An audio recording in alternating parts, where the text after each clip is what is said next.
pra gente ganhar tempo aqui e usufruir o máximo do conhecimento que você tem. O que é esse síndico? Síndico ditador? Conta aí pra mim. Que eu acho que é onde tudo começou, né? Olha, eu vou te falar.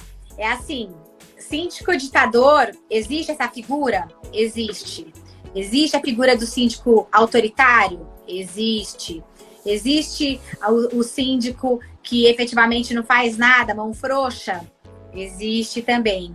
Eu penso o seguinte, que para ser síndico, ou melhor, para estar síndico, porque normalmente a pessoa só é um síndico ditador quando ele se sente o síndico, quando na verdade nós estamos síndicos, porque tem essa diferença do ser e estar, não é? Você se colocar naquilo, você vai achar que é teu e vai dar muitos desmandos, muitos problemas, e efetivamente, né, vai ter esses memes aí de síndico, essas nomenclaturas, esses adjetivos que não são muito legais.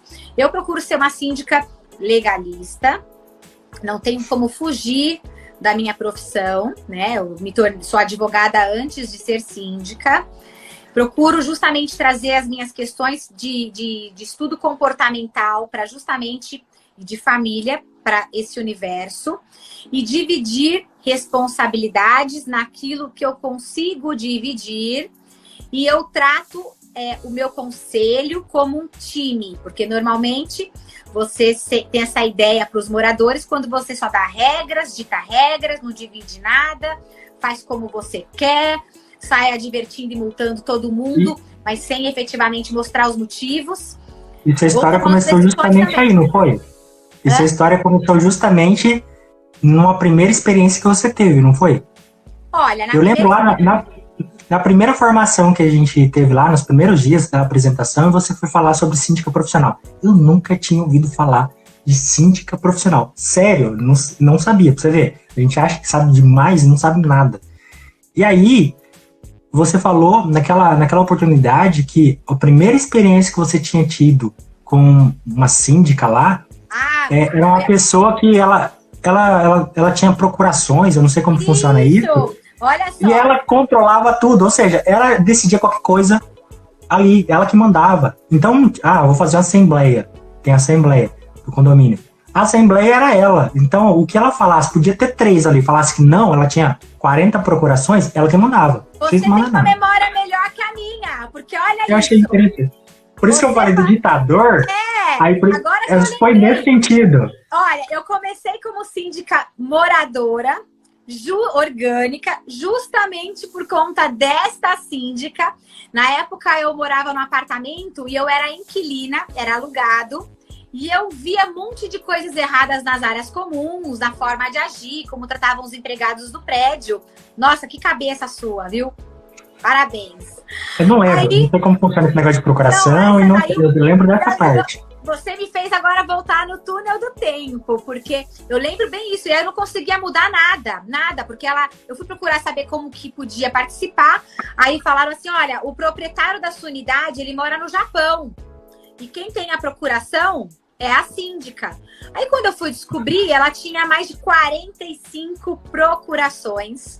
Quando chegar, ela deu salário para ela deu cesta básica para ela, o condomínio pagava o INPS dela, a síndica, ela era uma síndica empregada mesmo. E assim, tudo era difícil de fazer, porque falavam, não vai conseguir porque é ela que determina. Se você quiser, você tem que entrar no hall de amigos dela para ver se ela vai te ajudar de alguma forma. Eu pensei, que coisa mais horrorosa! E eu lembro até hoje, quando eu fui na primeira assembleia de implantação, o Eberton tá aqui, ó, participando, e ele tava nessa assembleia. E aí foi fazer a escolha de um síndico, a construtora não havia indicado um síndico profissional, que normalmente eles indicam. E aí nós tivemos que fazer por aquela historinha de levantar o braço, quem é que vai ser o síndico? E na época, eu não queria. Eu falava assim pro meu ex-marido, Ivan, vai você, levanta a mão aí. E aí ele falava, não. Eu falei, Ivan, é nossa oportunidade de mudar aquilo que a gente achava. Ele falava, você achava, eu nem tava nem aí.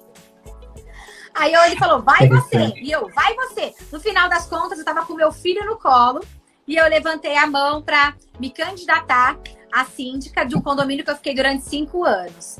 Agora eu vou te falar, foi isso mesmo.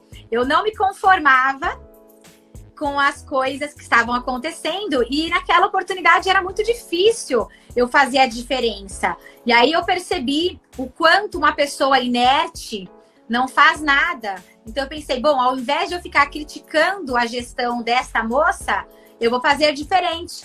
Vou dar a minha energia a este condomínio e acabei sendo eleita e fiquei lá por 5 anos. Mas foi assim mesmo. Eu fiquei muito chateada com as coisas que não aconteciam, não era nem que aconteciam, mas que não aconteciam, porque era tudo dessa síndica que era realmente uma ditadora. E eu falei, meu Deus, eu tenho que fugir desse estereótipo e eu tenho que fazer a diferença, porque só reclamar não vai resolver. Eu tenho que buscar a diferença. E detalhe, se você não é feliz em um lugar, o que é que você deve fazer? Ou se acostuma, ou muda. Porque não são as pessoas ao seu redor que tem que mudar porque você quer. De repente, a mudança tem que partir de você. E foi bem assim que aconteceu. Foi lindo. Ai, que bom lembrar isso. Que interessante. Então, você, assim como todo empreendedor, né? Você como empreendedora já trabalhava na área de advocacia, né? Como advogada, enfim. E aí você teve uma dor, como todo empreendedor. De uma dor, uma dificuldade, um desafio. E aí você ou pode fazer como, infelizmente, a grande maioria, chora, senta e chora e deixa assim mesmo e pronto. Não cresce, né? Não aproveita aquela oportunidade, ou faz igual você. Aproveita a oportunidade, pega aquela dor e transforma numa oportunidade de renda, numa oportunidade de fazer a diferença na vida de outras pessoas. Porque eu fiquei imaginando aqui hoje. Nos condomínios, São Paulo deve ter muito condomínio. Tem muito condomínio verticais. E tem os horizontais. Nesse período de pandemia, os horizontais, teoricamente, é mais simples. Não estou falando da questão de pessoas, mas a questão de higienização, a questão de distanciamento. O horizontal é mais simples. É casa, às vezes tem jardim, tem ruas, é mais tranquilo. Aí você pega aqueles verticais, aqueles prédios enormes, com um monte de gente, e que, às vezes, em um andar tem vários apartamentos. E como é que você controla isso? Isso é um desafio enorme. Eu fiquei imaginando, como é que controla isso? Isso é um papel, né, do seu papel como síndico profissional. Tem gente que acha que é simples, não é simples em coisa nenhuma, e muito menos fácil, né? Tem muitas coisas simples na vida, porém difíceis. Acho que ser síndico, principalmente em São Paulo, em muitos condomínios verticais, não é nada simples e nada fácil, né? Me conta aí, como é que tá sendo? Quais são os desafios e oportunidades que você encontrou nesse período de pandemia? Olha, realmente, ser síndica de condomínio é desafiador. Hoje eu tenho 5 condomínios na minha carteira como síndica, é mais desafiador ainda. E assim, eu ainda advogo para alguns condomínios, mas na figura de advogada, consultora, é diferente de você assumir a responsabilidade por determinados empreendimentos.